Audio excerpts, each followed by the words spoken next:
And we are live, and this is Artcasters, I believe, number 44, and we are here with Jeff Lafferty. Hey, everybody. Kevin Cross. Sup. And Joshua Kemble. Word. And I'm Scott Serkland, and you probably know that, I guess, because you're on my channel. So I thought today we would talk. I think the question I get probably asked the most, and I'm sure you three do too, is like, what kind of tools do you use? Because I know that if I have the tools that my favorite artists use, I'll be able to draw or paint just like them. So I thought we can kind of geek out on some tools today and just kind of see where that conversation takes us. So, but I kind of got a pretty cool tool just recently. I'll kind of. No, that's what she said. Yeah, it's a big one too. Watch. So here, let me see. Where is it? Let me switch it over. Yeah. So you see this? That is Cintiq 24 HD. Wow. So That's awesome. I just set it up yesterday, and I'm trying to get the hang of it. So, but yeah, it's probably the most expensive tool I've spent, and I bought it used though, so I didn't pay like full price or anything. But man, it's a beast. It's so huge. I did like an unboxing on. Let me turn this back up. I did an unboxing on my Snapchat, and I'll probably like repost that to YouTube. But so I'm gonna see if I can kind of do a little more like sketching and stuff like that digitally, because I tend to do all my sketching traditionally. So what about you guys? I know Kevin, you sketch most of you sketch a lot of your stuff digitally, right, with the comic and everything. I do a lot of the roughs digitally. The roughs, okay. Yeah. And then color digitally. That's about it, as far as that goes. Mm-hmm. You have a tablet though, right? Or do you have like a tablet monitor? Yeah, I've got the Winova.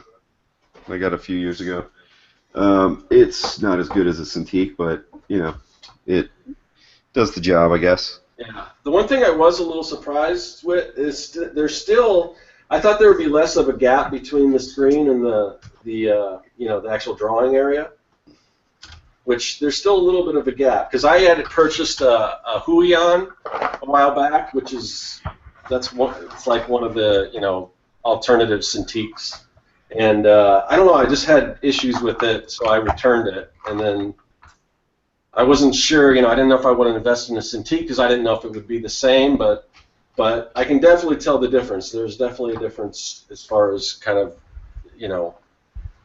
getting the Cintiq compared to the tablet that I used before. Yeah, the Winova has the gap between the glass and the screen. Yeah, I think they all. I don't think there's any that don't have it, unless like there's a brand new one. Like I think the Cintiq. I think now they have like a 27-inch, which seems like crazy because I mean this thing is just so massive. I mean I had to like rearrange my desk and everything because it's just huge. So I can't imagine needing anything bigger than this. Yeah, that's like a big old, huge piece of paper. I don't ever draw something that big, I don't think. Yeah. So it's still, I'm still missing the, that texture of the paper, but I think it's just something I got to get used to.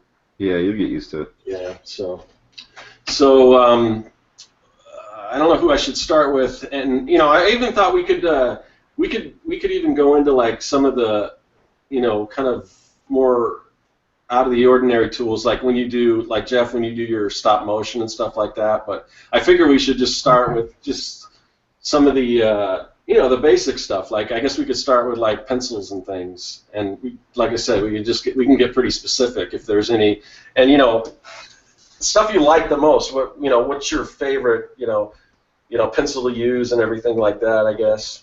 So we could start with, I guess we'll start with Kevin. All right. I'll go through it quick because, anyway, how do I start? I start with a mechanical pencil, very cheap, $1.50. I think with the inflation, they've gone up to about $2.50. Two mechanical pencils that you can get at Walmart. Oh, I should back up a little bit for my comic pages. 'Cause, well, I don't know. I guess I already said it. I do do roughs digitally using my tablet monitor. But before that, I just sketch out on regular old computer paper thumbnails for a page. Then I scan those in. So scanner is one of my tools. Scan those in, blow them up a little bit, and then print that out, and then pencil with the mechanical pencils. Sometimes I use, regular graphite. Sometimes I use blue lead. Sometimes I use red lead in those, and then I pencil from there, using seriously cheap mechanical pencils from the drugstore. And go ahead. I was gonna say, evidently they're not cheap enough. Brad in the chat says 250 is a lot. He says he gets 12 pack at the dollar store. Is that a Brad one-upsmanship utterstream? Yes. That's a one downsmanship though. Yeah, but here's the thing about that. He says that's not cheap. I get 12. Why do you need 12, man? I've had the same pencil for 10 years. Oh, it's you only need one, right? You replace the leads. Man, the gauntlet has been thrown, son. So I do that, pencil. The reason why I use the blue and red leads is because I feel less precious than when I use a darker lead. When I use a darker lead, I tend to push harder and consider those lines more permanent. So I think it's just for, I don't know how my mind works, I guess. It's easier for me to use those color leads in the beginning, be less precious. I think that what I'm doing today, when I'm putting down the inks, that's the permanent stuff. Then what do I do? Use Bristol. Everything's on Bristol except for the sketchy stuff and the roughs and everything. That's on just throwaway paper in case it gets ruined. Then I don't care. And also Bristol because the ink doesn't bleed on Bristol. What kind of brand of Bristol are you? I'm using Strathmore, and I'm not even using the highest end. Right now, what I'm doing is see if this will show up. I don't think the whole thing will show up, but you can see it's a 24 sheets, vellum Bristol, Strathmore. It's the 300 series. 500 is probably the best Bristol I've ever used, but I find that that's very expensive, and my art doesn't get any better. And this particular kind with this drawing on here is 11 by 17, which is already, pretty standard comic book page size. So it might be cheaper if I bought a bigger pad and cut the pages, actually, which I've done before.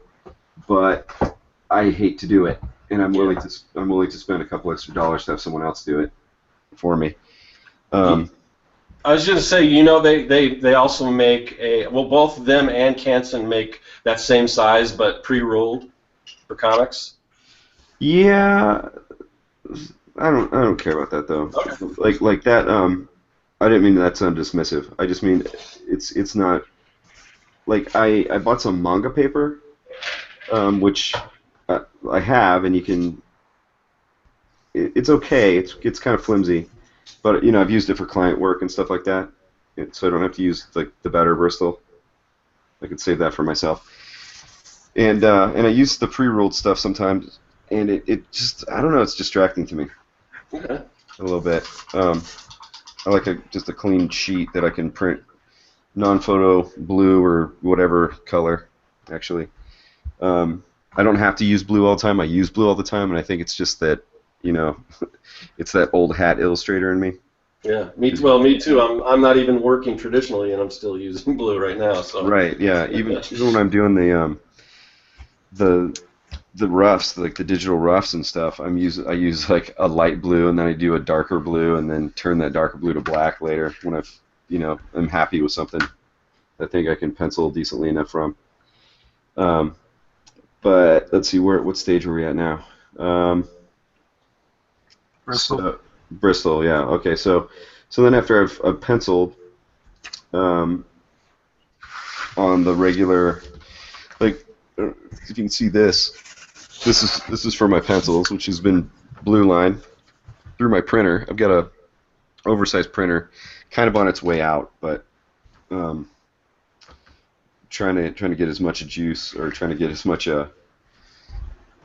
many pages as I can out of it before it's totally dead. But so yeah, so there's another tool there. Where I know Josh uses like a light table and stuff instead, but spoiler alert, everybody. So, yeah, let him speak for himself. Yeah. So then what I'm doing right now is I'm inking with a micron, and I use various sizes. Like the borders on here are done with a number 08. The letters are done with an 05, as well as the balloons here. And this is a 3. And what I'm doing is like doing background elements, maybe little small elements. Like I'm trying to see what's small in here. Like maybe I'll outline his eyes real quick so that I don't mess him up with a brush or something. Just in case, I don't know. But I do it for a lot for backgrounds and small details. These tech bends, aside from the borders and things. And I used to use printographs, which are more professional, I suppose. I don't know. They're more expensive, I should say. But you got to clean them all the time. And again, I'd rather spend a couple extra dollars for the convenience. So I get these, and then I just can throw them away when they're no good. And like sometimes the tips split, or if I'm lucky, they just go dry. But then for stuff like what's up here, like the feathering on this jacket and stuff like that, I use Winsor Newton Series 7 brushes. I've had these for well over 10 years. Wow. Because I make sure to condition them and wash them and stuff. So I've got a pretty good handful of them, and I've been using this particular one for at least 10 years, to the point where there's no more logos or anything on the side. And I think this was a 0. I used to use a 0, a 000, a 00, but I guess with experience and stuff, I can get the same line quality. Like up here with the cracks and stuff. Try to see if this shows up. The little tiny lines, that would be something that when I was newer, I guess I could get out of a 000. And now you just learn after you're I don't know, been doing this for a while. Like this thick ass line right there, this thick line right here is the same brush as this little teeny line, because it's all pressure. You get more control. So, and then I use currently, I used to use this stuff, Higgins Black Magic. They used to have a great formula, but then they really watered it down. And then you'd have to leave the cap open for a few days to let some of that water evaporate, so that this would get black. And now I just have this because I find that, let me see, let me move my page away just in case I spill. I'm using this kind now. This is a big old bottle of Speedball, and when I first found this, or first found that I liked this brand, it says super black also. Found that I liked this brand. It was cheaper than Higgins, and it was blacker, and it laid down just as easily. But they have also since watered down their formula. So I kept this around, and I transfer a little bit of the Speedball into this, and I find that it evaporates easier, and when it's in a smaller container, with the lid open for a little while. So do you dip your brushes right into the wells, the containers that they come with? Oh, please don't spill on my page. No, I use these. Can you? Yeah. You know what I use? I use the drinking bottle caps. Oh yeah, that's good. Yeah, I mean that's definitely the cheaper alternative, Brad. Yeah. That you might want to know, Brad Utterstrom. Might want to hear about that one. And yeah, but these ones are like 50 cents or something, and I've also had those for years too. So pretty good deal. I think that's really it. I mean, I use Adobe Illustrator and Photoshop Illustrator mostly for fonts and stuff, but what I'm doing now is I'm putting down kind of like loose letters, and then I'm hand inking over the top so that it has more of a hand done look to the whole thing. And then Photoshop is, again, that's where I do the rough sketches and do the colors, and I guess that's about it. I don't know. I don't use a whole lot of different stuff. I use straight edges, that have an inking edge on it. You don't want to get a straight edge that's just straight, doesn't have an inking edge. There's like a little... Just a bevel, you mean? Yeah, these kind of channels on either side of the edge so that your like the tip of your pen isn't right up against this, because that'll smear, and things like that. There is a workaround if you do have them that don't have that. Just put couple of strips of like masking tape just to raise it a little bit. That'll fix that if you don't have that inking edge. That's good. And then I have a bendable, I don't know what to call it, a bendable straight edge? Yeah, it's kind of an oxymoron, but yeah. Yeah, I think it's a bendable ruler. I've got one of those somewhere. Yeah, it's this one, I do for curved things, and it's it's in theory it has an inking edge, but you still got to be really careful. You can't like when you're done with it, if it's on the page and you do like a curved line, and you can bend it because there's a wire in here for those who don't use it. You can bend it and say like go to do a line like that, and if I were to like pull it like this, like off the page, it might smear. So I always like make sure to lift. So I've never seen one of those. That's kind of cool. Yeah. I like it. It's saved me a lot of time. And I assume you probably have like different templates and things like ellipse templates. And all that. You know what? I never use them. You do that digitally? Sometimes I do it digitally if it really needs to like be precise. What I'll do is I'll take like one of my pages is packed away, so I won't get that out. But I have a panel where, on a page where there's a circular panel, and what I did is in black ink, I put that, I essentially inked it already on the computer, and then all the rest of the stuff was still in non-photo blue.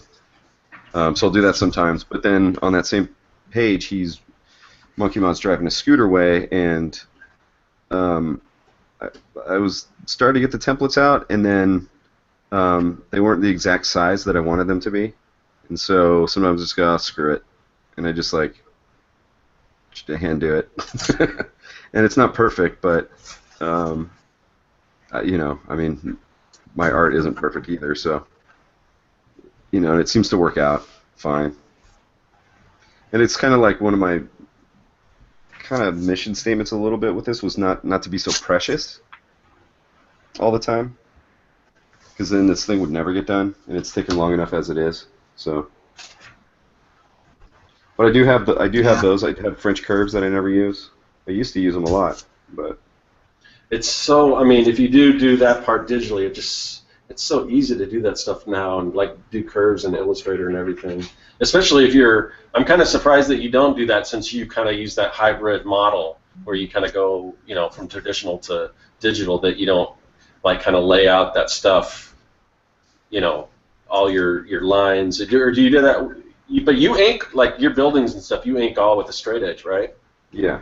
Oh wow. Yeah. Some stuff like these columns on this page that I'm doing, they're kind of weathered, so I'm not really worried too much. Yeah. About straight edges. Yeah. I'm using one now, but I don't know how well this is going to translate. But sometimes I'll kind of, let me see if I can demonstrate this in the camera if this works. Like, okay, so this pen is going along the straight edge. If it was like a brand new building, I would keep it like that. But what I'm doing is kind of sometimes I'll like pivot a little bit, so there's like, it's not perfect, Yeah.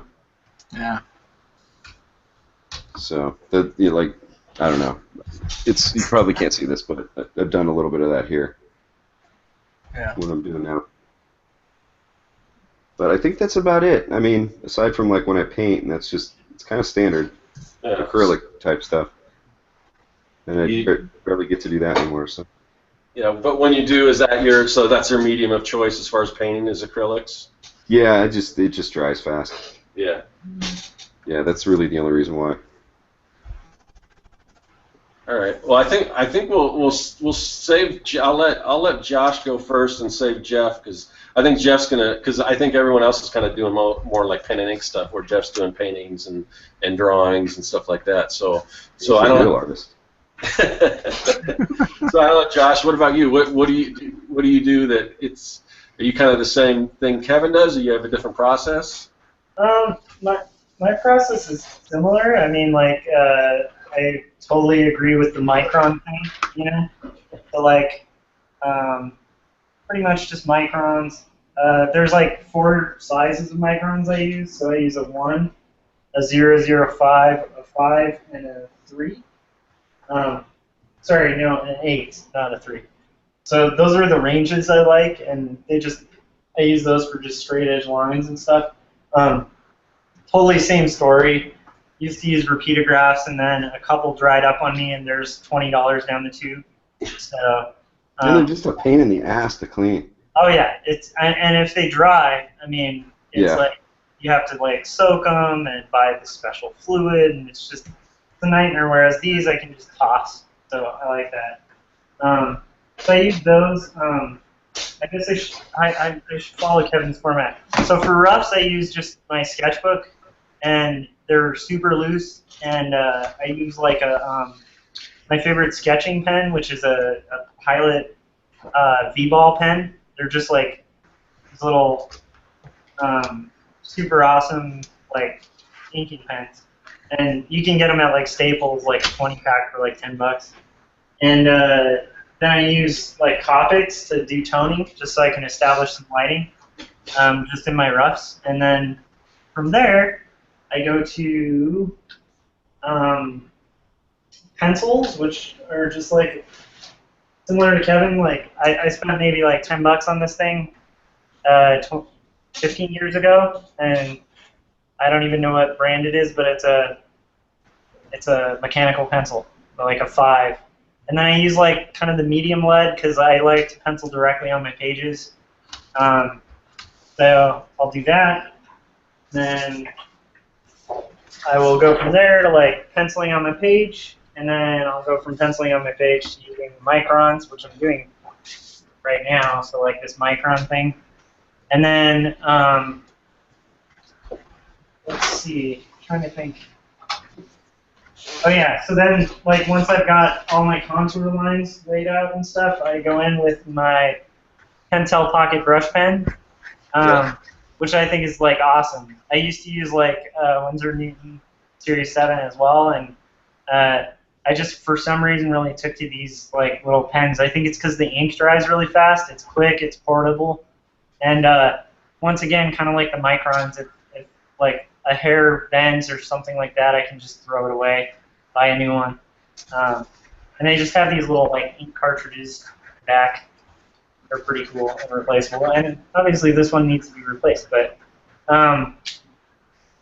do you ever? Because I've used those before, Josh, too, and I kind of stuck. It seems like sometimes when you get, I don't know, when you get a new one, sometimes it's kind of sporadic the way. Sometimes the ink just comes flowing out. Sometimes, you know, it seems like you got to kind of work into it till it gets to the point where I like it. Do you experience that, or am I doing something wrong? Well, I think it's because when you buy it new, it's like the ink's dry. I mean, like it's not full of ink, so you have to work it a little bit to get the ink to saturate the brush, you know. So like yeah, there's that little time where it's a little sporadic because the ink's trying to get through that little tube in the brush. But once it's like loaded, I pretty much find that until the ink starts running dry, it's pretty predictable and consistent. So it's just that loading period, you know. Yeah. But the other thing is, like, I've also noticed, like, when they start going bad, they go bad fast. So if you start noticing it's like spitting or anything like that, just toss it and get it for $10. You know. Have you ever tried to refill them? No. I tried that with like limited success. I think I did actually. Now that I think about it, because I did try to do it and it didn't work out too well. Yeah. whatever ink they're using is like specific to like that brush. Yeah. But so yeah, and then like much like Kevin, I use all the same tools like for rulers. I have this obsession with this thing called a rolling ruler. Oh, I have one of those somewhere. Yeah. Yeah, but the plastic ones suck, like the ones that have the plastic trackers. Oh, let me see that. Just hold it up. Hold it up and talk. Yeah, but this one's actually metal.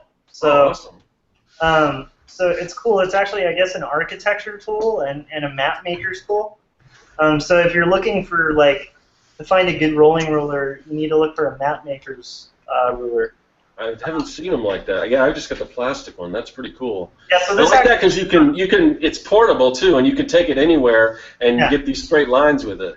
Yeah, and it's great for if you have buildings or like I just had to do this like this thing like the parallel. There's like a little fence in the background here, and that was easy to lay out because it's like just slide down with the rolling ruler. So I like it, but I would totally not recommend the plastic ones because like the plastic ones they aren't really stable. So Right, they kind of shift a little and they're not straight. Yeah. Yeah, so it kind of defeats the purpose. And then, much like Kevin was saying about the inking edge, like they don't tend to have an inking edge, so it's like this is perfect for inking.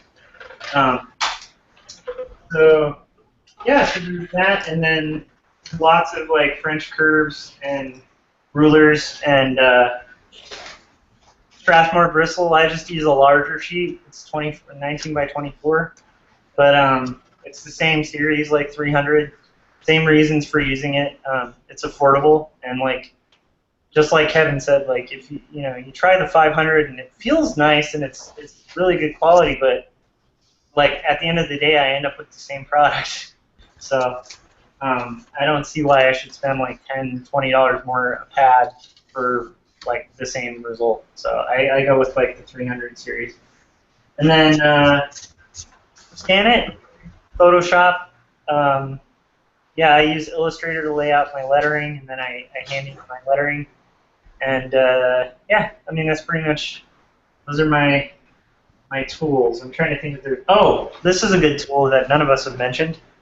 I use this for stars and splatters. Oh, cool. Oh, Yeah, yeah. toothbrush, man. Yeah, I've got my toothbrush right here for the very same reason. So that's a good little tip if you ever need like splatter. You just dip this in like Higgins Black Magic, or in the case of Kevin's Speedball, and you just flick it Also- and it'll splat your page. It's awesome. Yeah, also I've got this stuff Pro White, which I use for corrections, and it also makes good stars too Yeah. in the night sky with a toothbrush. Oh, and I got this thing too. Is Whiteout that pen. like a gel pen or? Whiteout pen. Just a crappy whiteout. whiteout. Yeah. Yeah, it's funny, Kevin. When you're showing your inking tools and everything, you basically have the same thing I have. I've got the sitting in front of my desk. Got the Higgins Black Magic and the Speedball, but then I'll get into what I've been using lately. I don't know if Josh is if he's wrapped that up, but I was gonna ask. Now you said you use Copic markers to kind of on your roughs to kind of get the tones down. Do you finish your tones and your actual tones? Do you do those in digitally or? Like for comics? Yeah, I guess. Or are they all just line work?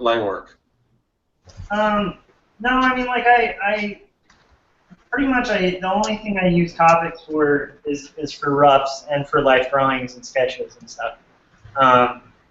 I like the new Copics, like they have a lot of, but yeah, I'm not going to tone a page with Copics.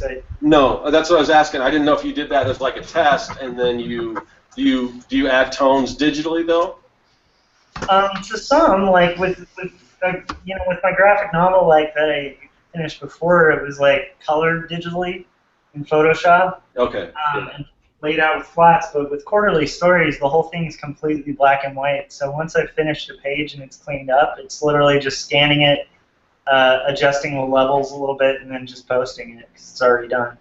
So the advantage of black and white, where you're just working in solid black and white, is once you're done with the page, you're done with the page. So I like that part of the process. Yeah. Does that answer your question? I think so. Yeah. And then I just use like my brush to do hatching and shading and stuff. So. Yeah. Yeah. So I was gonna. So you guys, it sounds like I'll kind of go into what I use now. You guys use mechanical pencils. It sounds like for your sketching and everything.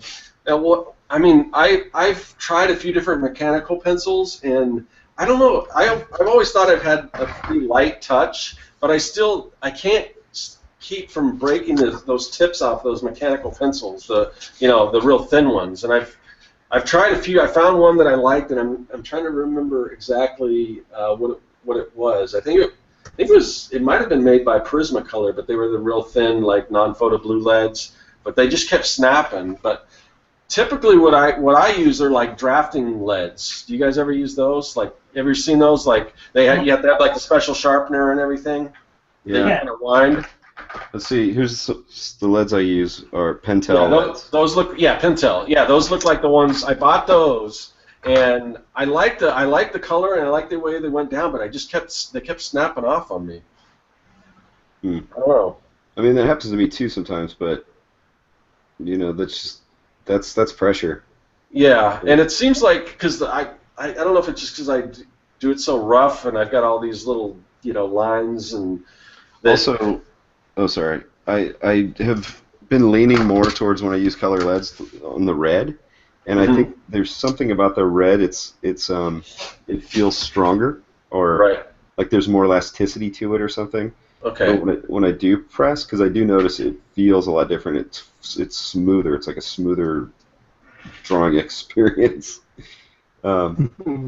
So it might have something to do with the pigments, change the formula of or the composition. I don't know. I'm not a scientist, but You want? So, no, I'm not. I know you think so, but anyway. Scientist. Well, yeah. So I mean, traditionally, I've almost always. I hardly ever even use. I can't even tell you like when's the last time I drew with like an actual like a gray, like a typical lead pencil or the different like the HBs and all those, and probably what Jeff uses to illustrate. And maybe that's just because I do more line art stuff. I don't do a lot of shading and everything, but yeah, I've always done like non-photo blue, but lately I think I've almost gotten away from my like drafting leads, and I've started using Col-Erase pencils a lot. And I use the reds. I use a few different colors. Sometimes I'll use a red or like a sepia color, or sometimes I'll use like a sort of a blue. But I don't know what it is, but I seem to be gravitating more to those lately as far as when I do traditional stuff. Yeah, I love those things actually. Yeah, that's what I love to sketch with is those. Yeah, and then of course I use microns. I used to use the Pentel Pocket Brush, but then I saw when Kevin was working on that graphic novel, he mentioned that he was using the Zebra Brush pen. So yeah, I was using the Kuretake and a Zebra Brush. Yeah. So I really like that one, and there's a few other ones that I've heard about that I want to test out. So. And what was it? Sometimes I'll use the microns, or like I got a bunch of those lay pens, and then I use gel pens for like adding white and everything. I think it's the Sino brand. There's a bunch of different brands, but I use those all the time. Are you talking about the white gel pens? Yeah. Oh yeah, I've been using Jelly Roll. Yeah, I've seen the jelly rolls, and but I was at the art store and I was looking at those, and the guy recommended the Sino to me, and I started using those, and they work great. It seems like I go through them like crazy though. I don't know if they hold that much actual ink in them. Yeah, I'm not like a super big fan of the Jelly Roll. It's like it's hard to get started. Yeah. And then the white is like really translucent for sometimes you get lucky. Sometimes it works and sometimes it doesn't. So. I'd like to check out that other pen you're talking about. Yeah. So H.C. Brown says that and I've seen her videos that she was talking about, that she uses the drafting pencils too. And I think one of the reasons I like those is because you can kind of get some variation. To me, you can get a little more variation because the regular mechanical pencils, the leads are so small. It seems like it's hard to like kind of tilt it a little bit to get a little thicker, and I don't know. Yeah, it is. I mean, I just double up the line. Yeah. The drawback to the drafting pencils though is that it's you use that sharpener and you get a real nice fine point, and it'll eventually break or chip a little. You'll still be able to draw with it and everything. It doesn't like break right off, but so it's kind of getting that exact sharpness that you want is kind of a pain. But yeah, I've used those for forever, so I do recommend those. It's weird, and I keep finding other people that use them, and I just thought it was like a weird thing, and I thought the only reason why I was one of the people that use it because my first art job I worked in an architectural firm, and this is back before CAD and everything, so all the draftsmen and stuff, they were using them, so I just started using that because that's what they were using. And then, but I find out more people that have no, affiliation to any kind of drafting or anything like that are using them too. So that's kind of interesting. Hey, so that reminds me, have you guys? Well, we didn't talk about erasers, and I'm sure that's probably not like a big thing. I don't know if you guys like use kneaded erasers, or I use like the magic erasers or whatever. But I remember back when I was working at that architectural firm, they had electric erasers. Have you guys ever used those before? Have you ever seen them? Yeah. I bought one a while ago. Yeah, I don't know. It seems like I haven't even thought about them in so long. It was funny, but we used to take back when when people actually took photographs and stuff. There's a trick you can use with those electric erasers, and you can erase things and draw on photographs with it. It'll just kind of erase the emulsion out of them. So yeah, I remember that. So you draw draw things on the pictures and everything like that. So I don't know. I thought that was kind of. I was just reminiscing about that, but yeah. As far as ink, I've used so many different kinds of ink, and I don't know. I mean, I definitely see where Kevin's coming from, and I know they've changed the formula and stuff like that. Sometimes, like a lot of the times when I'm just doing a sketch, it doesn't matter so much. But if I do have like a lot of like dark blacks, that seems to be a problem with some of these watered down inks. Another one that works pretty well, I don't know if you guys have ever used like just the FW acrylic inks. No. Those seem to be pretty solid. The only thing is they've kind of got a sheen to them, and sometimes because of the I don't know about the pencils that you guys use, but the waxiness that's in the drafting leads, at least the non-photo blue, sometimes that FW ink doesn't adhere well to it, which is weird.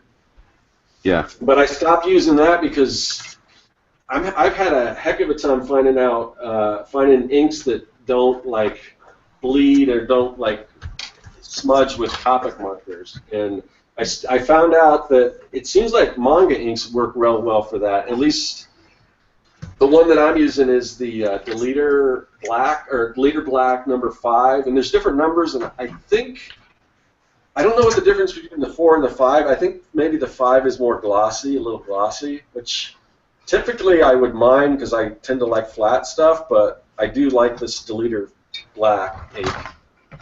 So I use that a lot.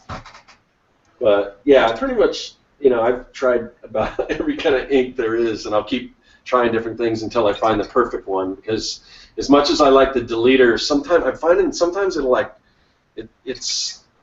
I find that it kind of smudge, not with the Copics, but sometimes I'll smudge it with my hand, and I don't know if I'm waiting too long or not waiting long enough, but I get like little smudges and stuff, so I don't know, I guess I gotta watch that. But speaking of markers, I use markers quite a bit, or I haven't done anything with markers in a while because I haven't done any like sketch cards or anything. Oh, I guess I have. I did like the zombie stuff for the Kickstarter. But I use pretty much any kind of alcohol-based markers. I use Copic markers, and I try to use those sparingly because they're so expensive. And I use also I've got an old set of Pantone Tria, which I thought they got rid of, but I think they're still out. They just look a little different. But they don't really have a brush tip, and I really like that brush tip that's on the on the Copic markers. And now they have like there's a bunch of like Copic knockoff brands. Like I think Dick Blick has their own line, which I want to test out. And then I also have a set of like Spectrum Noir, which they just have the chisel tip. But I mean, a lot of these markers I got free from places I've worked at that they weren't using them anymore. So I've just got this big collection of markers. So I'll take whatever I can get. And then as far as papers, I'm kind of like Kevin and Josh. I use either the Strathmore, Bristol, or the Canson, kind of already at that 11x17 size, and I'll just cut that stuff down for like sketch cards or other thing. So a lot of times, sometimes you can find deals at like Michael's where they'll have like buy one get two free, and whenever they do that, I tend to like stock up on them. And I'll just buy like whatever they have. So sometimes I'll buy I have some of the 11x17 that are pre-ruled for comics. Some of them that aren't. I've got all kinds of different sizes. So, and I'm starting to get low on them. So I'm hoping to have another one of those sales coming up. Yeah, I have a question about the pre-ruled. So like one of the reasons, like I remember starting with the pre-ruled, like this is a long time ago, but for me it actually ended up hitting my page layouts a little bit, and I don't know. Do you have that like happen, or you said it does what to your page layouts? It kind of kept me from exploring different layouts. Yeah. And for me, I think it was more psychological, like just I don't know, something about having it there. You know? Yeah. I don't know if that makes sense.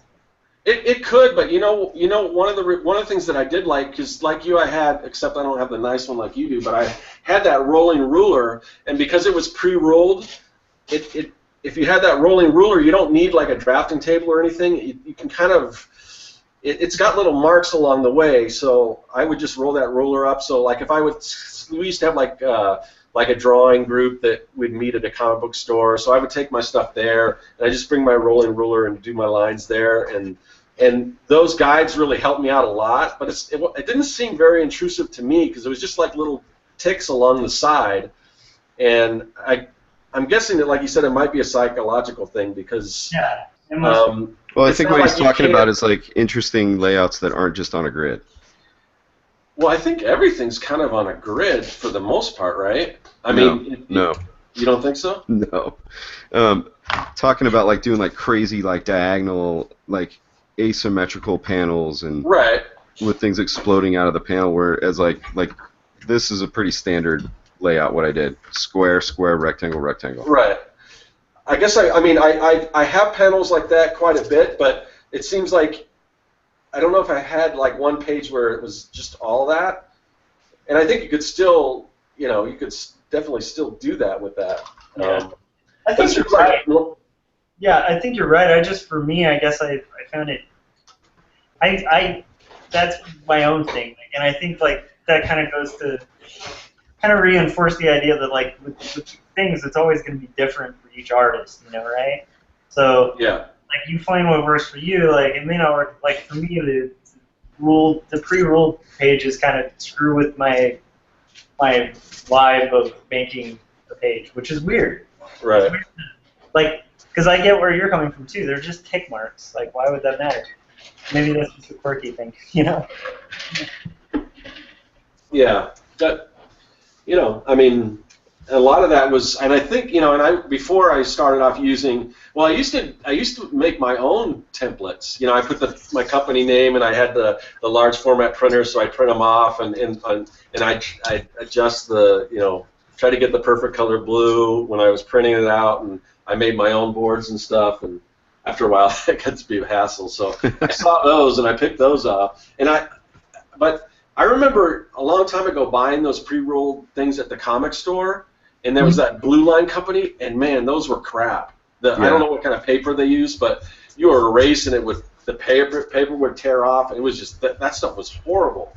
When like the nicer paper company, when like the Canson and the Strathmore started making them, I was like, oh cool. So and then I thought you can still buy them, but at one point they were like tons of them were clearance, so I just bought tons of them. and that's what I do my comic books on. But if I run out, if they, I'll rule my own. But yeah, most of my panels, it's like with my book, it's kind of like the way the structure I've set up was, it's pretty much your basic grid unless there's like a zombie attack. Then the panels start to get all crazy and more dynamic. Yeah. That's what I was getting at. That I thought maybe Josh was talking about, because that's what would mess me up. Yeah. Mm. I don't know. And again, I think it was a psychological thing for him. Yeah. That's interesting, though. And then I don't know. I guess as far as traditional, that's what I use. If I ever do, I don't do a lot. The only time I don't do a lot of painting. Although I've been really thinking about getting back into doing like some watercolor stuff, or just like over my sketches and stuff. I really do like watercolor. I don't really care for oils just because of the dry time and everything. And I don't really use. I use acrylics when I'm doing like murals and things, but other than that, I don't do a lot of acrylic painting just on like paper and for sketches and things like that. Yeah, I don't as much as I wish I was doing it. But. And I probably could use a lot more practice on that. It seems like for me, it might be the size thing. It's like we're working big with on a mural, which I haven't done one in a while, but. It just seems easier to me to paint like that large scale. It seems a little more difficult for me to paint, at a smaller scale. I don't know why that is. Mm. And then and as far as software, like you guys, I use Photoshop, Illustrator. Like when I do my prints and everything, my more designy stuff, I usually do all the line work in Illustrator and I might do some of the coloring, all the lettering and stuff in Illustrator. Then I'll bring it into Photoshop, and then I'll actually do like color holds in Photoshop over my Illustrator files, and add most of the color in there like that, and then add some photographic effects and everything. Nothing too crazy, because people tend to get real crazy with the filters and stuff, and that can be a detriment to your work if you go too crazy with that stuff. So Photoshop, Illustrator. I'm gonna start testing out Manga Studio. If I haven't done any animation in a while, but I'll use Flash for that. Even though everyone's saying Toon Boom is great and everything, but I don't want to learn something new, and I can kind of do some stuff in Flash, and it doesn't matter that no one like uses Flash for like websites or anything, because I never really. I just design it and then I'll import it as like a video file or something like that. I've only ever used Flash for animation, so I get where you come from for sure. And then, what do you guys use? I was thinking some other tools. So as far as maybe we'll come back around to this, because I was thinking as far as like broadcasting and podcasting and webcams and all that kind of stuff. But since we're talking about drawing, maybe we should shoot over to Jeff, because I'm sure he uses a whole other set of tools than we probably do. So. It's funny. It's actually like a lot of the stuff you guys mentioned, I've used in the past. I've kind of gotten away from it, but I totally remember like inking with rapidographs for like the longest time. Is that when you were doing comics, or when you were doing comics then? Yeah, when I was doing like a lot more black and white inking type stuff. But then times change or whatever, and I started painting, so everything changed. And let's see, I draw like when I sketch. I usually sketch with those color erase pencils that you get. Did you mention these ones? Those are awesome. I use Tuscan Red and I use the blue ones, and that's it.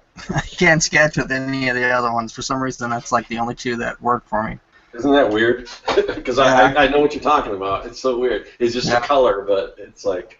Yeah. Well, I actually do the black ones too when I do like the gray tone paper, but they don't ever feel as good as like the red ones or the blue ones. And then I use the like the Faber-Castell color pencils, the Prismacolor pencils when I draw.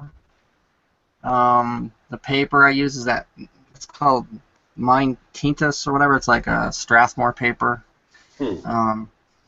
Yeah. everybody asks me about that, and I always have to like kind of copy and paste the name. But it's at all the art stores. It's usually like those big sheets they sell like singularly, and they kind of usually has like a texture on it. Mm-hmm.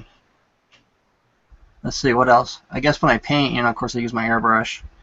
Acrylic paints is like my kind of go-to, like the Goldens and the Liquitex paints. Those are the two I airbrush with. And the brushes I use, I just kind of use the cheaper ones. I used to buy more expensive brushes, but it's like I've kind of just got like you guys, where it's like I don't want to spend money on a brush. I buy like the $3 brush and then just throw it away in a week and buy another one the next week. Yeah, I forgot to mention my brushes, but I do have like I've got the Series 7, like the Sables, the Winsor Newton, but I only have those in like the larger size. So I've been using like the Canson watercolor brushes, which are pretty cheap, and they seem to be fine. I don't really have an issue with them.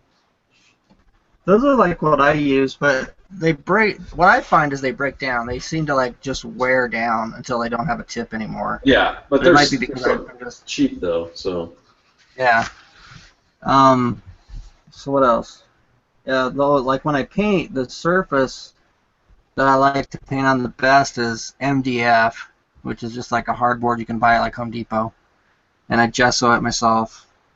And that's it. It's just like that is the stuff I went to painting on. I used to use like, the Strathmore and the Canson, Bristol, just like you guys forever. I have like pads of it in my flat file back here that I never got around to using.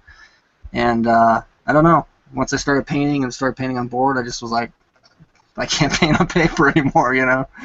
And I mean, the only time I draw on paper is just my sketchbooks. I have a sketchbook that I'll scribble in, but I never do anything finished in there. That's pretty much it. And like the other thing I do is oil paint, and for those I use like the Winsor Newton oil paints, and I still paint on MDF. That's like my go-to, and I use the same kind of brushes. I like the watercolor brushes, even though they wear out quicker. The oil brushes, and the hog hair brushes and stuff all seem so rough. I can't get a tip off them. So I just use the ones I'm not supposed to use and just wear them out and throw them away, you know what I mean? So, and now if I do any inking, I don't really ever ink, but like I did a little bit of inking on this piece. I usually just use like a ballpoint pen because I just paint over it anyway. So it's, kind of just like laying in like the underneath drawings and stuff. Yeah, whenever I paint, I use a Sharpie for my underdrawing.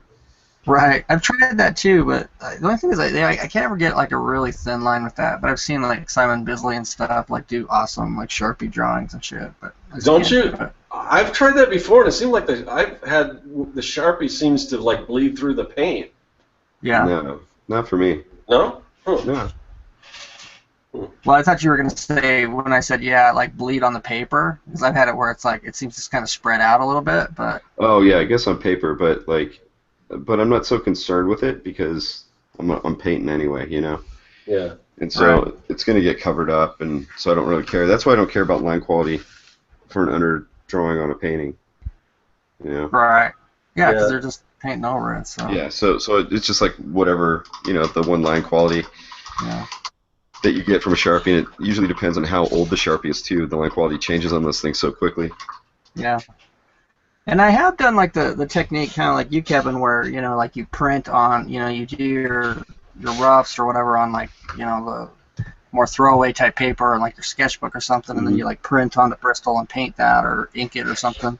Yeah. And I used to like that a lot. I've gotten away from it, but I remember I used to really need to do that because I felt like when I get to like a new piece of whatever it is, board or canvas or whatever. It's like I couldn't do it, you know what I mean? It's like I felt like froze up, and the only way I could like kind of get past that was like what I was doing in my sketchbooks and stuff. So I would like transfer my sketchbook drawings and then paint those. And now it's like I just go straight on the board. But like for a long time, that was just something it helped me get past that mental block, I would get those mental blocks of we're all trying to be so damn good, right? It just screws us all up, Totally. But, that's kind of my tools right there.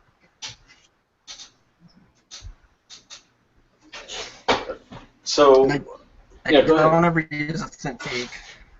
What? Well, I know you So don't. don't ever use a Cintiq. That's because it's like, I mean, it's like, I see movies like Terminator and stuff. I know that machines are going to take over the world, so I'm not going to help them out.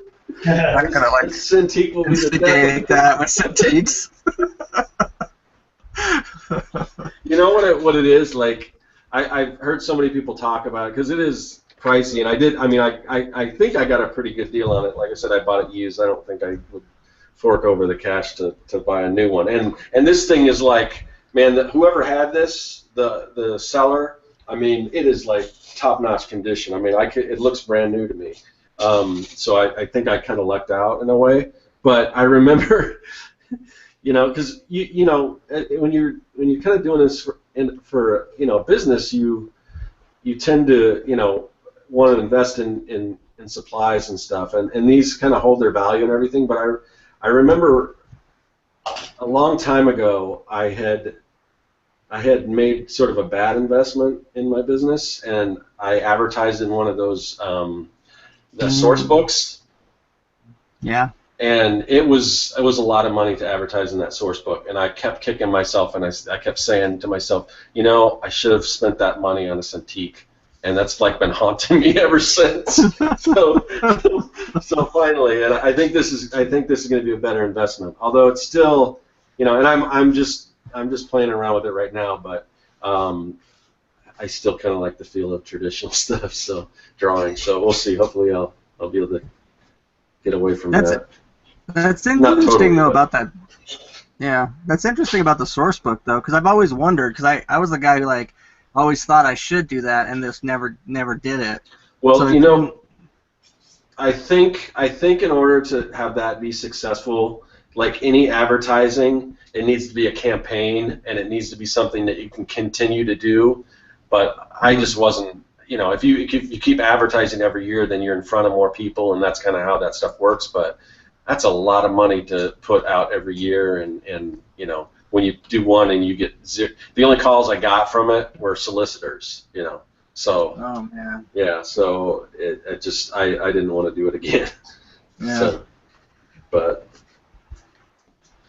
Well, yeah, I mean the one I was thinking about was I think about $2,000 to get a ad in there. Was that kind of like the same sort of deal? Yep. That's pretty much what I paid. And this was it wasn't the regular source book. This was one that was specifically, and I don't know if this is a good thing or a bad thing, but this was one that was specifically for toy and like toy design and stuff, kind of marketed towards kids and stuff like that, because that's kind of what I do.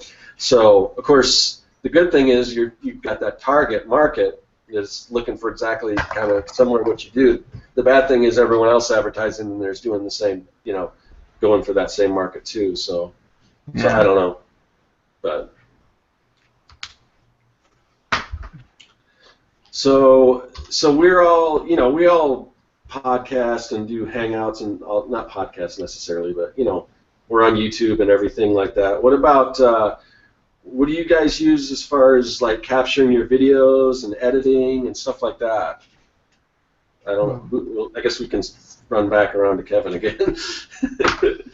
All right, iPhone 5 and iMovie on a Mac that is probably ready to die.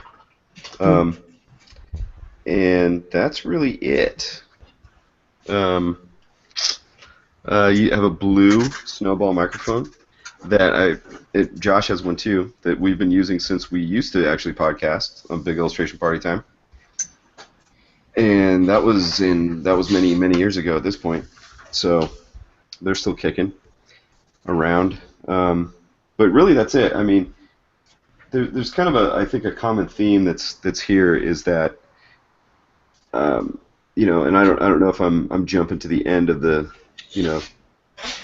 end of the show too earlier. The point is that everything is cheap or on hand that we're using, So, and this just goes to the beginning of what you're saying about how, it seems sort of like some of the people who maybe are younger or just beginning to do what we're doing or something like that. It's you know, the sense that they're looking for the magic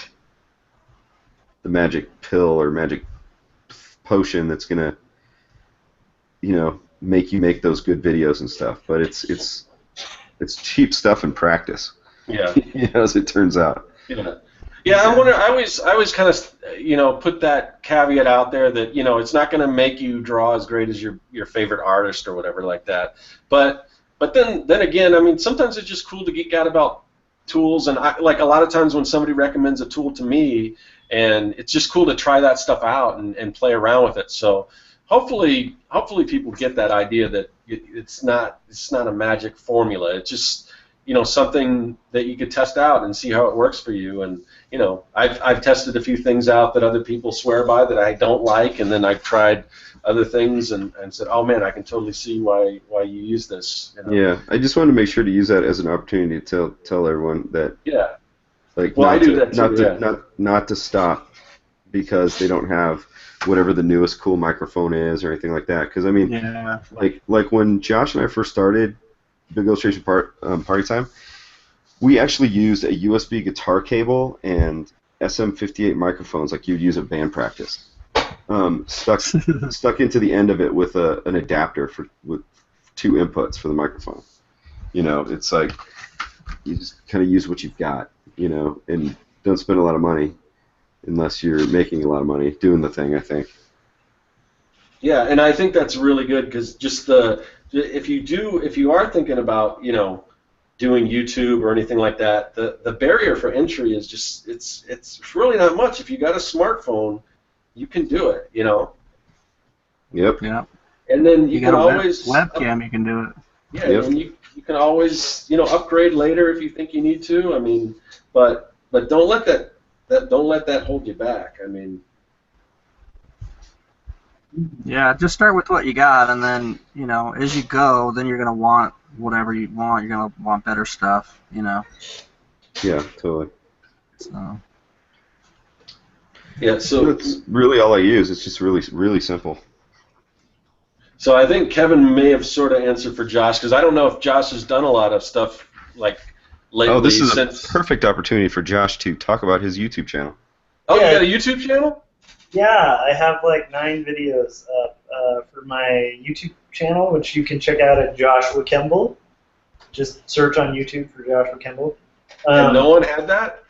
Nope, no one had it. It's a weird name. There is apparently a stuntman named Joshua Kemble, some douchebag in like a Christian band named Joshua Kemble, and then somebody like who plays banjo apparently named Joshua Kemble. But those are the only like 4 people I've really had issues with. So it's one of the few advantages to such a weird name.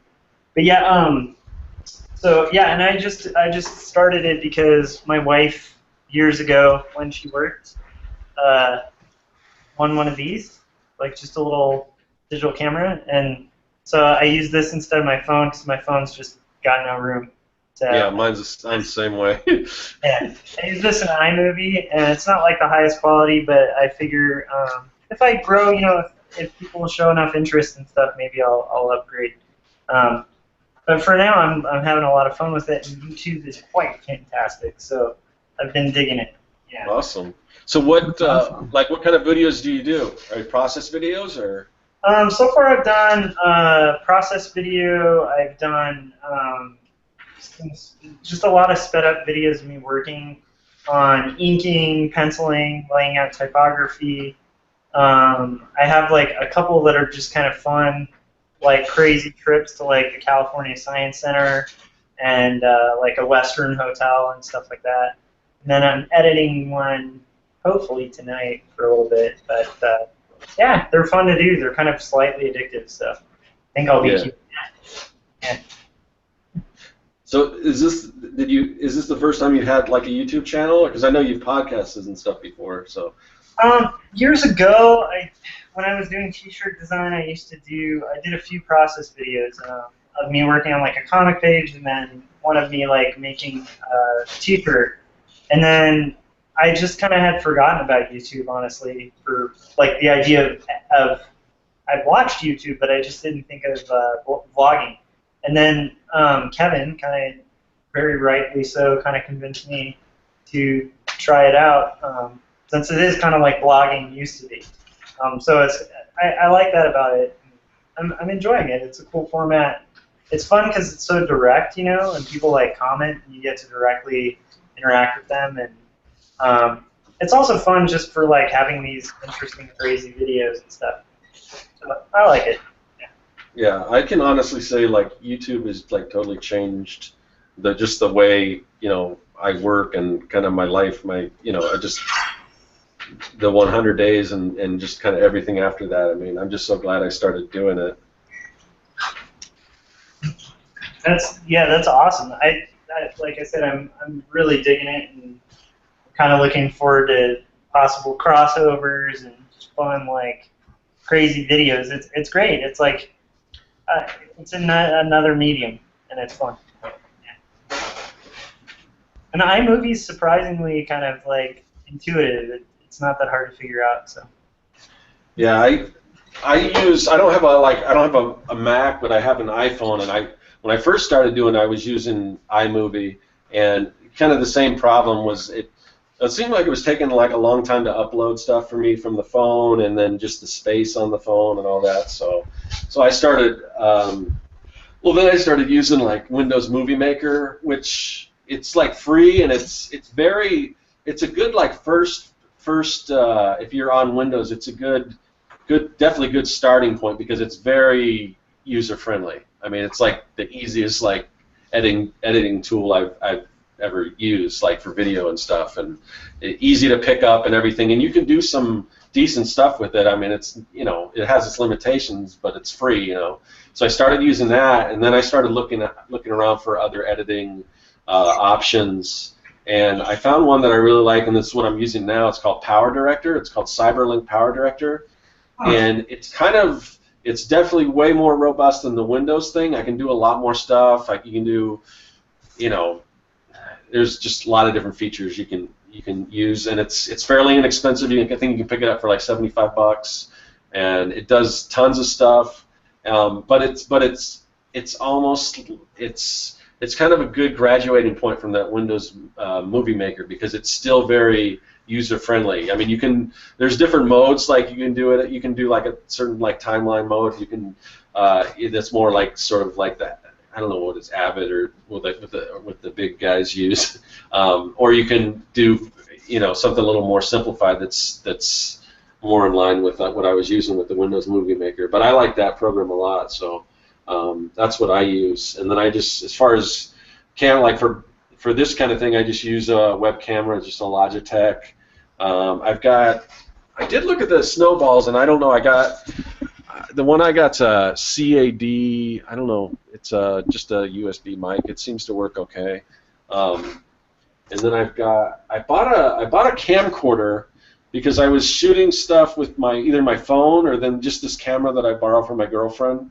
It's like this old camera. It's this old like waterproof, just little camera. It's not a DSLR or anything like that, but it seems to, like, when I do this, when I shoot like inside my set, my underground lair set, it gives me a good picture. The problem is I don't like the fact that I can't see what I'm shooting, you know. Whereas with the camcorder I can see, but the colors that I shoot in that set don't come out very well with the camcorder. So basically now I just use the camcorder for any like long stuff like speed art or anything that I'm going to speed up or long, because the little camera that I use for the on-screen stuff when I'm on screen, it shuts off, and I think that's the same with like most DSLRs and things like that, is that they only film for so long and then they shut off. Yeah. But it doesn't bleep or let you know or anything that it shuts off. So you'll be talking. So I usually only do like short spurts of things with that camera, and anything long form I'll do with the camcorder. But I think somewhere down the line I want to get some kind of better like vlogging camera that I can actually see, that has good picture, and that I can actually see what I'm recording and will let me know if it shuts off on me. So I don't know. What about you, Jeff? What do you use to film your stuff? Well, I use, this is my go-to camera for lots of stuff. The Canon PowerShot ELF. I've looked That's at like those. my vlogging. Yeah. Yeah, it was. I got it off eBay for like $80, and this was like the one that like a few years ago, like all the bloggers and stuff were saying, like, you know, is the camera, and now it's like something else. But this camera rocks. I mean, it's awesome, and I can, you know, I've shot my art videos with it. I've shot my walking around talking videos. It's just like the one I take everywhere and do everything with. The other one I have is Canon T1i, which is I picked up off eBay, used for like about 150, and that's the one I've been using to film kind of like, you know, like the art videos where it's like pointing at my hand and stuff, Mm-hmm. and it works really nicely for that. I mean, I bought it to do everything with it, but it's really not a good camera to like blog with, because it's like you said, you can't see what you're looking at when you're holding it out there, and the autofocus is just, you know, it's not quick enough to keep up with my shaky way of filming. You know what I mean? And so it's really, you know, it needs to be set on a tripod and that kind of thing. So I really like it a lot, because it's like, it's got a pretty decent mic. I don't need to have a mic on it. And it's like great for like filming your art, like shooting at your table. But other than that, I don't dig it that much, you know. And then like for like on like right now, I got like Microsoft Life Cam, which is my webcam. I've had that thing forever. That's like when I first started, you know, doing like the daily videos. That's what I was doing them off of, just pointing my webcam at myself and going. And it's you know, good sturdy webcam that lasted forever. What I edit with is I edit with Sony Vegas. That's kind of like my favorite one. I've got Premiere and a couple others, but like Sony Vegas is the one I just kind of keep coming back to, because it's just, I think it's just because I use it so much. I'm used to it, you know. Mm-hmm. But it's a good program. But you know, when I started too, I started with Windows Movie Maker, and it worked good enough, you know. But it, you know, I used to crash and stuff like that. But you know, I used it forever, and then, you know, eventually I got a hold of Sony Vegas, and then I just was like, yeah, I like that one a lot better. And that's about it. I don't really have any mics. I mean, like my camera mic picks up, you know, my voice well enough, and then like the T1i mic, just the in camera is good enough for me sitting here right next to it. You know, probably wouldn't work good if I was like walking down the street and having the camera at the other end of the street or something. But and that's my setup. Yeah, I do kind of the same thing with, like when I shoot with my camcorder. I specifically bought one that had like an audio jack, and I got like a little lav mic, but Yeah. I don't know, I can't get it to work. I can't. Anytime I plug it in, it just mutes everything. So, and I've looked through the instructions and I can't figure out how to get it to work. So I just like talk real loud and hope it picks it up. But I would like to get the thing to work. I have one of those lav mics, and I found a video online that said that thing's got to go through like a basically like a power amp to work. Oh, so really? It's like if you just plug it into your computer, yeah, because I had the same problem. I was like, this thing doesn't work. It doesn't pick up anything. But then like somewhere on YouTube, I found this video where it was like, I think they were calling it a power amp, but it was basically something that gives more power to the mic and then makes it work better. And I don't know. I was just kind of like, my mics are good enough. I don't need to bother with it, so it's still sitting here. But it'd be kind of nice to like figure it out, you know. Yeah. But that might be the problem with yours. I don't know. Yeah, probably. I can't figure it out. But that one camera that you showed, what it was, the Canon. Mm-hmm. I was looking at those, and you know, the only thing that was kind of a drawback was that, of course, doesn't have the screen on it. But then I was hearing that some of them have like Wi-Fi built in, and you could like sync it to your phone, and you can use your phone as like a monitor, like to look at. That I don't know could if be. I don't know if that's too much of a hassle to set it up like that every time you want to film something, but yeah, I think I'm not sure if this one, like the later models, like they might have like the models where like the screen opens up and flips over. yeah, I've looked at some of those. Yeah. Yeah, and that would be cool. But I don't know. Like when I film with this one, it seems like if I just point it at me, it gets enough, you know. So I don't really have a problem with it. Like when I try to like take around like my DSLR and do that and just hold it out there and like film, it's like I couldn't get anything. It was like, catching like my eyebrow. Yeah. It was just, and then plus it was out of focus. It was just impossible to do it that way. But yeah, it was weird because when I was looking, I was like seriously looking before I bought my my camcorder. I was looking at all kinds of vlogging cameras and stuff, and I just could not find one that was like perfect, like that did all the stuff I wanted to do. Like each one would do, there'd be one that did something, like one had the input jack, one didn't, one had the flip up screen, one didn't. So I don't know. It seems like vlogging is so popular right now. Why they wouldn't just create like the perfect vlogging camera? I don't know. Well, if you search it, there's definitely like the contenders. Like everybody gravitates for one camera. Like when I bought this one, that was like kind of what they were saying, but it was like a few years back. But I think they changed over this one for like one that has that screen that flips over. But if I was like going to buy like one camera to shoot with, I would buy this one. I would buy a Canon, like a little point and shoot, because I think that's like the most all around. This thing will run. It won't shut off after 10 minutes. Oh, so really? I could sit here and do like a 40-minute Artcast, as long as you could get it all on the card that's inside it. You can go 40 minutes with that? Well, if the battery doesn't run out, yeah. I don't know if the battery would go that long. Oh, that's another thing I was looking for. So go 20 though. That was another thing I was looking 20. for. Yeah. One of the reasons why I bought the camcorder was because I can plug it into the wall and have and most everything I shoot is indoors anyway, so it's just constant. I've got constant power. I don't know if some of those cameras have that feature or not. Well, with my T1i, I can do it. Like I have like the dummy battery. I think I showed that on my blog. It's actually out in my shed right now, hooked up to my other camera, so I can't show it. But it's just like a dummy battery that goes in the thing, and then it connects to an AC adapter that can plug in the wall and just power the camera as long as it goes. But I don't know if they make them for these like little cameras. I've never really looked. I should actually check that out. That'd be kind of cool. This doesn't really have the slot. Because like, my other one has like a little slot where the cord can come out. This one actually doesn't have one. But I don't know though. I mean, to me, it's not that big a deal that they shut off. I usually hear it when it goes off. So. Yeah, that's the problem with mine. Is it just doesn't. I don't know when it shuts off. I'll just keep talking, and then it's like Yeah. So. But I don't have like a smartphone, so I've never done the smartphone thing. If I got a smartphone, maybe that'd be like my go-to. Who knows?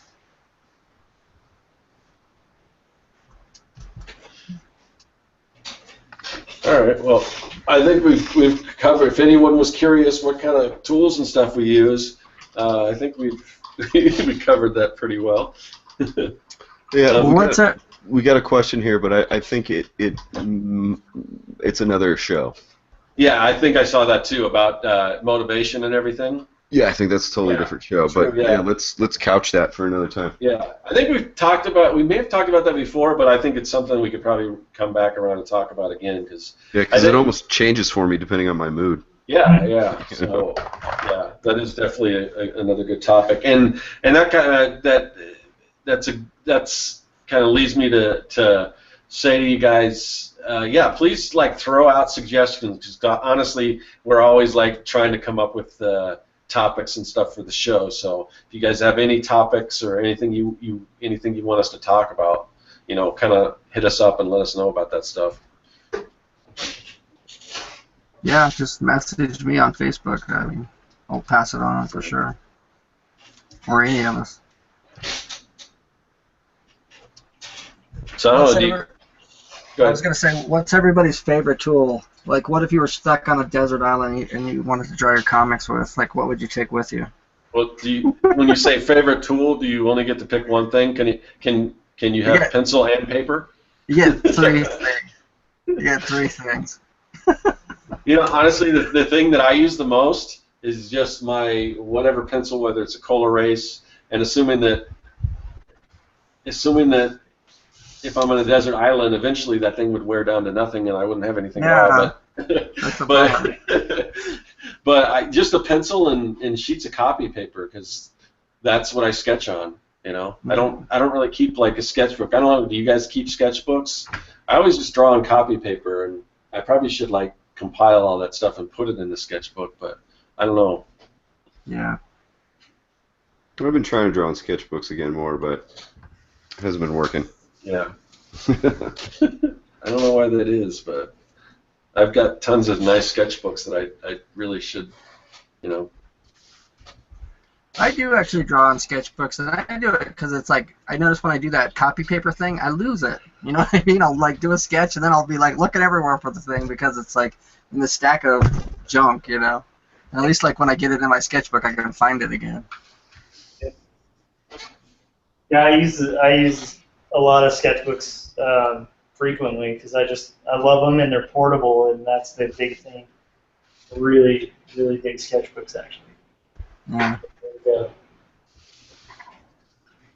That would be probably what I'd want on my desert island. But then you're right, I'd like to take some color ace, but it's like, you know, stupid things wear down, you got to keep buying them. So.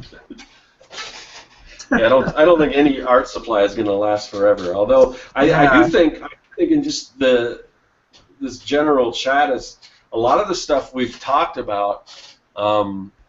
It's kind of like stuff that we bought a long time ago and we're still using, like our brushes, or you know, with this Cintiq tablet. I've heard so many people say that they like last forever, and which is good because they're expensive. And so I mean, it seems like if you take care of your stuff, I mean, even though there is some initial investment in some of these supplies, like whether it's a Winsor Newton Series 7 or whatever, but when you think about it, I mean, how much work you get out of it, if you were to break that down, it's actually pretty inexpensive, you know, if you can use it for that long and take care of it. So that's something to think about when you're investing in supplies, you know, some of these more expensive supplies, is they really do, art supplies a lot of times seem to last a long time.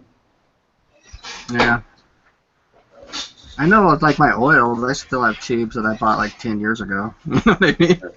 Those things seem to last forever. Yeah, we got so Adam Lohr says influence would be a good topic. We've touched on that before too, but you know, a lot of these things we can come back to because, like I said, sometimes that changes and there's always new things to discuss about that. Yeah.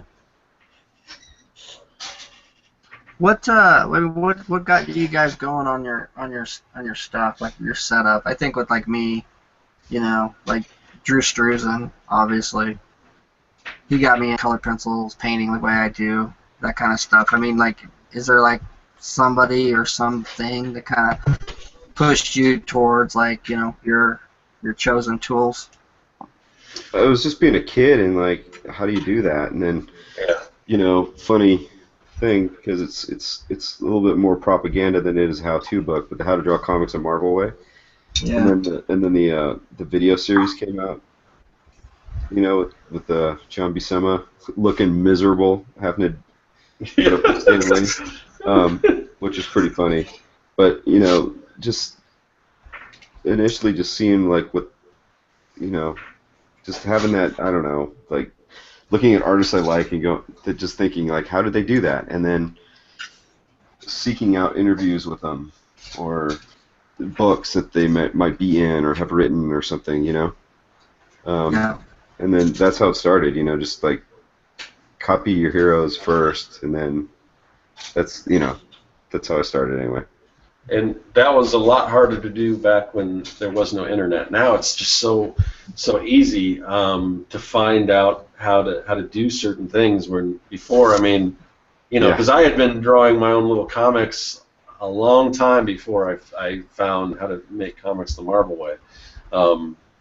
So I mean, and I was just, you know, you could see, you know, what this stuff looks like in the books, but I didn't know inking. I just was drawing everything in pencil. I didn't even, you know, never really crossed my mind at first. You know, so Wow. I don't know. Yeah, I don't know where I got a hold of that book, but I got a hold of that sucker pretty early. I was definitely like, 15 or 16 or something when I got a hold of it, or even younger maybe. Oh yeah, Probably, and I was probably. I was drawing like comics and stuff when I was like probably like 7 or whatever. Oh, comics, yeah. Yeah. Well, I meant like getting a hold of that, like the how to draw the Marvel way thing. But that's what I was saying. I may have discovered it a little later, like you said, but I was already kind of messing around trying to. I was probably like 12, I think, when I found it. Yeah. That's probably pretty close. Me and Scott are pretty much the same exact age, so. Yeah, but I noticed when you talk about your influences, Kevin, it seems like you go further back, or you're like, I don't know. It seems like you must have started collecting comics before me, because I'm an old soul, Scott. Yeah, it must be, because like people, when they ask me, it's like, oh, it was John Byrne, and then it was George Perez, and then Art Adams and stuff. But kind of before that, I was kind of oblivious to any of the guys that were big. I've always liked the older stuff better for some reason, but I mean now the guys you're talking about, that's older stuff too now. But like I was a big fan of Longshot. That's where I discovered really Art Adams. Yeah. That's where he really spoke to me, I guess. Yeah. And then later he did the Gumby Summer Fun and Winter Fun specials, which are fantastic. But I think maybe I just started getting into comics earlier because, like, for me, before John Byrne, I was like Dave Cockrum, and Dave Byrne kind of, or John Byrne, I mean, took over like the X-Men from Cockrum. Yeah. See. And in my first comic came out, I still have the first comic that I bought from the newsstand, and the date on it is 1978.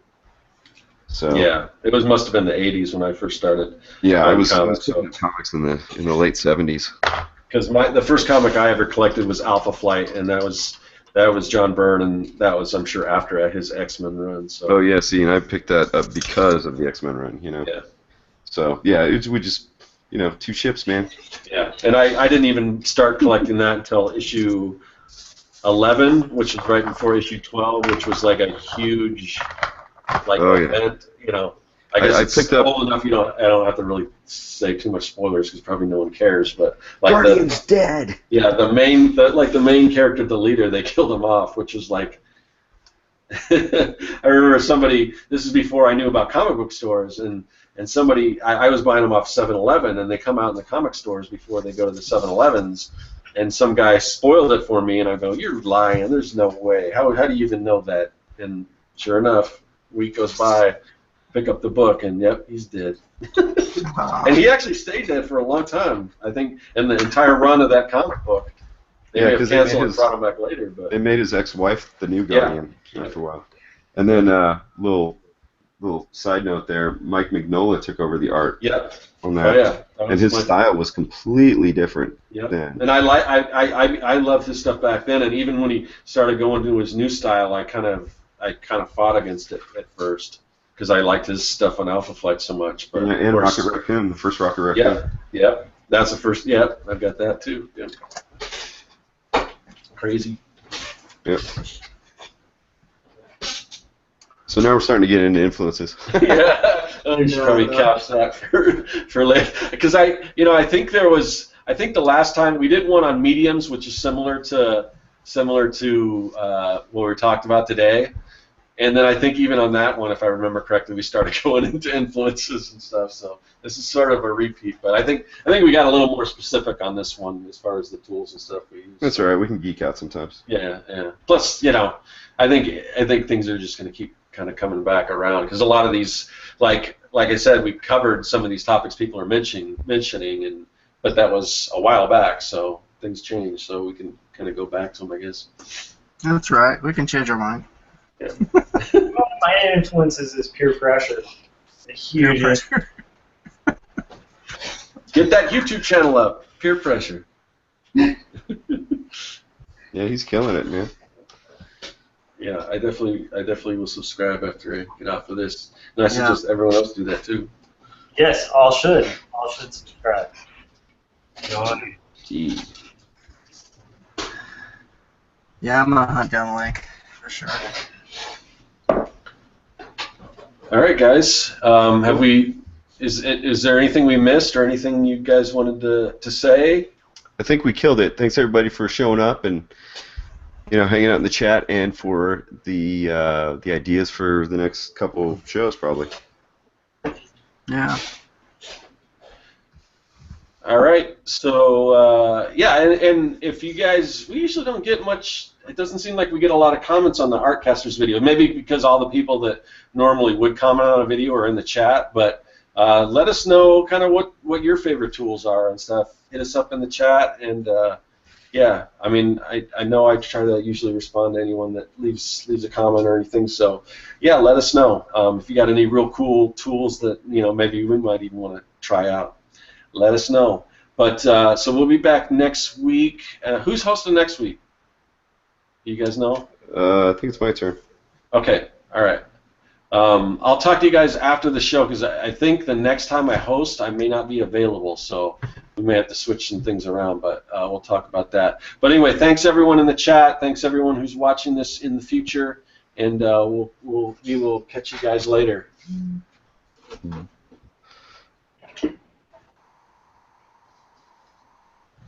Hold on a second. I almost shut. Hold on.